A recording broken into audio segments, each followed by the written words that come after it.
Welcome to our tutorial on the for loop. In programming, loops are essential for executing a block of code multiple times.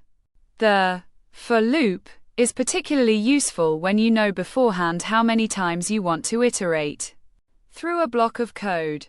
Let's begin by understanding the basic structure of a for loop. Now that we've seen a simple for loop, let's dive deeper. The range function is often used with for loops in Python to generate a sequence of numbers. You can specify the start, stop, and step values to control the sequence. This allows greater flexibility in iteration. Next, let's explore how for loops can be used to iterate over collections like lists, tuples, and strings. This feature makes for loops very powerful and versatile for handling different data structures. In Python,